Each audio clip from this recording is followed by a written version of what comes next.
Number 9. Kasatka. Laboratory Number 5 RI-400, or Kasatka for short, was a top-secret Soviet research lab located along the Black Sea in what is now a contested territory that technically belongs to Georgia. The clandestine site was staffed by German scientists who were captured during World War II. For a decade after the war ended, they were forced to work for the Soviets, researching nuclear physics and developing experimental torpedo and underwater mine technology. The laboratory was deserted around the time the Soviet Union fell in 1991. Since then, it's become a decrepit shell of its former self, with shattered windows, peeling paint, crumbling concrete, and debris strewn throughout the seemingly post-apocalyptic site, which is slowly being reclaimed by nature. There are ransacked cabinets thrown onto the floor, a 1986 calendar on the wall, safety posters, decaying machinery, old moldy books still lining shelves against the wall, and a wet, rusting space where the scientists perform the research. In this area, there are rows upon rows of corroding torpedoes, which were used in auto-homing experiments. The staff also searched for ways to make the weapons more powerful in case the USSR ever saw the need to attack a NATO vessel. The Georgian government originally planned to keep Kasatka open for civilian maritime research after a series of civil wars, but the conflicts rendered the country more or less broke, and it could no longer afford to continue operating the site. And the lab is located in a contested territory with an uncertain future, known as Abkhazia. Only a handful of countries recognize it as an independent state as it campaigns for freedom with the help of the Unrepresented Nations and Peoples Organization. With that going on, it seems unlikely that Kasatka will ever be restored or preserved as a historic site. Number 8. Russia's chemical weapons graveyards. In 1998, the Washington Post reported on a chemical weapons graveyard in Leonidovka, Russia. Located in the middle of a lush forest, the site was marked by the sudden absence of greenery. Soviet military veteran turned environmentalist Vladimir Pankratov led journalist David Hoffman to the unmistakable clearing, where the dark soil contrasts with the surrounding vegetation. After poking at the ground with a stick for a short time, Pankratov revealed the nose cone of an aerial bomb. Described by Hoffman as an uncharted chemical weapons graveyard, the site is just one of several examples of the problems Russia deals with as the country with the most chemical bombs, which it agreed by treaty to destroy. Yet the country has so many explosives lying around, it reportedly can't get rid of or even find them all. And according to Hoffman, the Russian military created these so-called undeclared dumps starting in the early 60s and still denies that they exist. A team of experts detected heavy levels of arsenic in the soil, and the site reportedly emits a heavy metallic odor. They also allegedly found the poison in soil and water samples alarmingly close to a region with a population of over 500,000 people. The weapons graveyard at Leonidovka aimed to keep the public out with only a simple sign warning them not to enter. Simply put, long after the Cold War ended, the weapons that were developed during it and their byproducts continue to pollute the environment. Number 7. Explosion in Ethiopia. In late 2020, 3 people died in the Lidera neighborhood of Addis Ababa, Ethiopia, when an abandoned bomb exploded.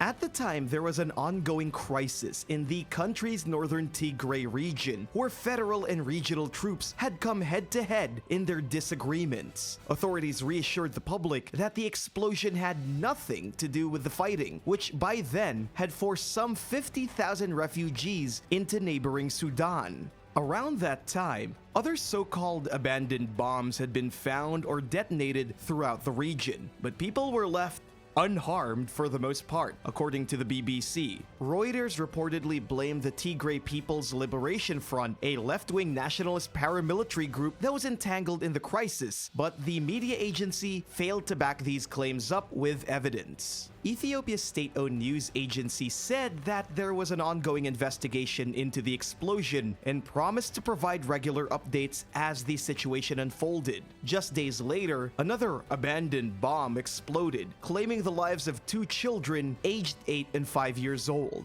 Independent news company Ethiopian Citizen reported that these were just 2 of several incidents that left citizens injured or dead.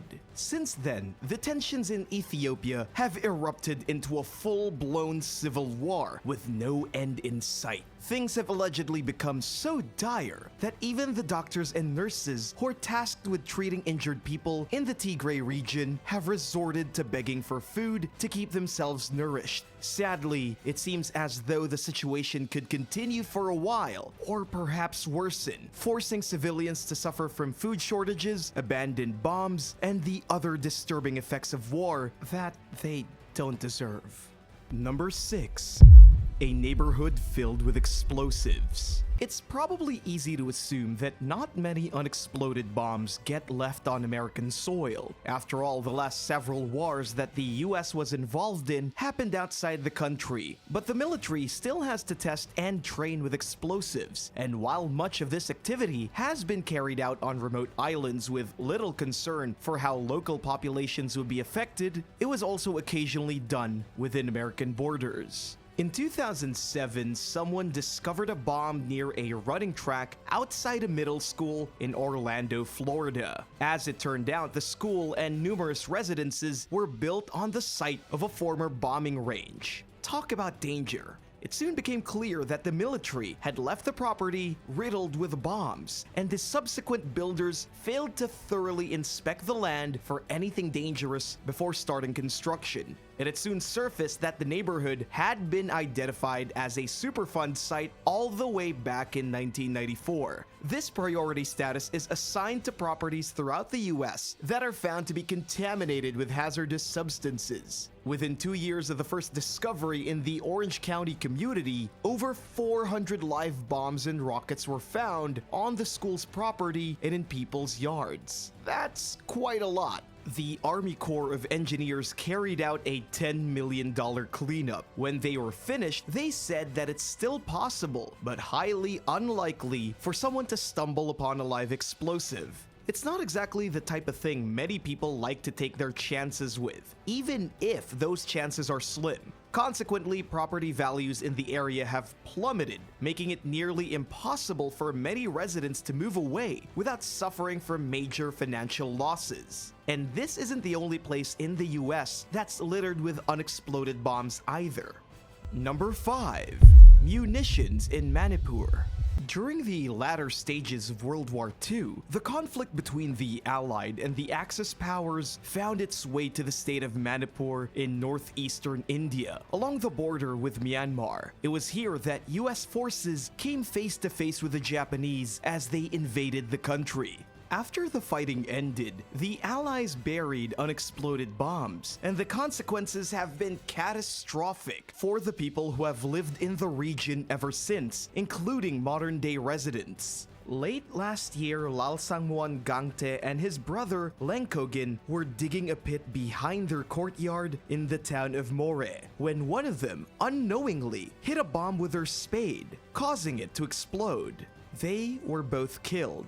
Rajeshwar Yumnam, who heads the Imphal Campaign Foundation, told the Deccan Herald that there's an ongoing issue with World War II bombs in the area, hurting and killing people. He said that 15 or 20 years ago, an explosion killed several kids. It wasn't covered heavily in the media, leaving one to wonder just how often things like this happen and go largely unreported. Nicknamed the Forgotten Front, India played an important and complicated role in the war, one that seems to be largely overlooked today. So it comes as a surprise to many that there are so many unexploded bombs littering the subcontinent, especially in the jungle. But perhaps it should be customary to teach a more thorough version of history to school children. Do you think kids should be learning about this in school? Let us know your thoughts in the comments below, and be sure to subscribe while you're at it. Number 4. Tragedies in the Congo. The Democratic Republic of Congo is Africa's second largest country. It's known for its abundance of natural resources, including oil, gold, diamonds, and other materials. Yet nearly two-thirds of its people live in dire poverty, surviving on less than $2 a day. And these conditions, along with ethnic tensions and other dividing factors, create the perfect recipe for conflict. For decades, the country has been plagued by armed fighting, political instability, and human rights violations. Two wars were fought in the Congo from 1996 and 2003, including a brutal war between 25 armed groups from 9 different countries. Since then, there have been many tragedies throughout the country involving the accidental detonation of unexploded bombs left behind from the conflict. In 2001, for example, a man and a 10-year-old child were killed when a blacksmith in Brazzaville mistook a bomb for ordinary metal and threw it into his furnace. The entire shop blew up, claiming the lives of both the blacksmith and the boy who was helping him, and seriously injuring a woman who was passing by when the explosion occurred. A year earlier, 11 kids died while playing with a shell they found on their school playground, obviously with no understanding of how dangerous the object was. Sadly, the hostilities in the Congo continue to this day. It's clear that war could break out at any time as tensions remain high and occasionally erupt into turmoil, and the risks of someone unintentionally setting off a bomb remain ever present. Number 3.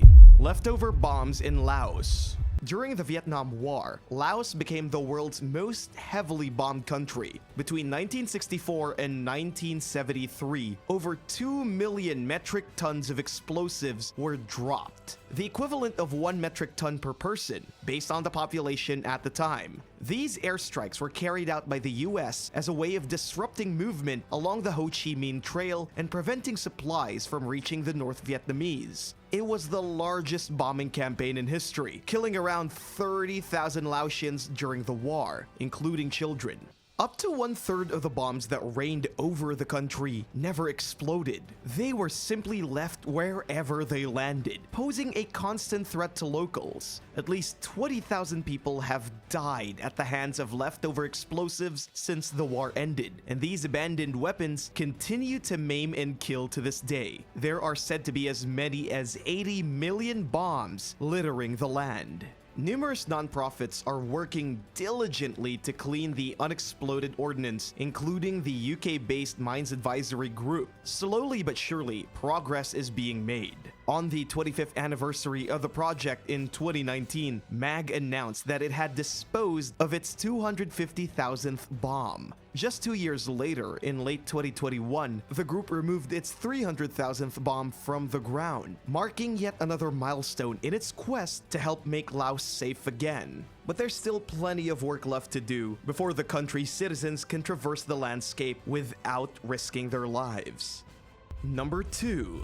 World War II bombs in Germany. Out of the 2.7 million tons of bombs that the US and Britain dropped on Europe between 1940 and 1945, half fell on Germany. The country's landscape was largely crippled, more closely resembling an otherworldly moonscape than anything of this world. After the war, reconstruction began almost immediately, even though roughly 10% of the bombs dropped on Germany never exploded. Both East and West Germany were rebuilt atop tens of thousands of tons of unexploded ordnance. Police bomb disposal technicians on both sides were tasked with taking care of the hazardous materials. But they didn't get everything. As recently as 2016, at least 2,000 tons of undetonated bombs were being found in Germany every year. The government takes plenty of precautions, including requiring a thorough inspection of a parcel of land before any sort of construction begins. And still, some bombs go undetected. In 2015, for example, 20,000 people were evacuated in Dortmund after a bomb was discovered mid-construction. Just a few years earlier in 2011, 45,000 people were evacuated when a similar device was exposed during a drought. It was the largest evacuation in Germany since World War II. Since the year 2000, 11 bomb technicians have died, despite the country being at peace for over 3 generations. Speaking with Smithsonian Magazine, bomb technician Horst Reinhardt said that he never expected to be doing his job for upwards of 30 years. He also mentioned that the city of Oranienburg is Germany's most dangerous city, experiencing almost daily bomb-related issues. It appears as though the leftover munitions from one of history's darkest chapters may continue to haunt the country for years to come. Number 1. Backyard Bomb. It's shockingly somewhat common for explosives from past wars to be found buried in close proximity to places where people live, work, and socialize. Late last year, a 550-pound World War II-era bomb turned up during a community cleanup outside the Australian city of Victoria in the coastal town of Barwon Heads. Antiques dealer Ian Royce came and removed the weapon from someone's backyard, loaded it onto his truck, and took it to his shop. He told local station 9 News that the bomb was a sea mine that would have been chained to the bottom of the ocean during the war. It was jam-packed with TNT and had small sensitive spines that would cause the weapon to detonate upon even the slightest contact from a passing ship. After the war, many sea mines were decommissioned and repurposed as backyard incinerators, which explains how the bomb ended up right outside a resident's home. There were no pickup services for organic waste or green rubbish back then, so people simply burned it in their backyards. Thankfully, since the bomb was decommissioned, it didn't pose a threat to anyone's safety. Royce is selling the artifact for an asking price of 1,200 Australian dollars. Thanks for watching. Which of these abandoned bombs shocked you the most? Tell us in the comments below and don't forget to subscribe. See you next time. Bye!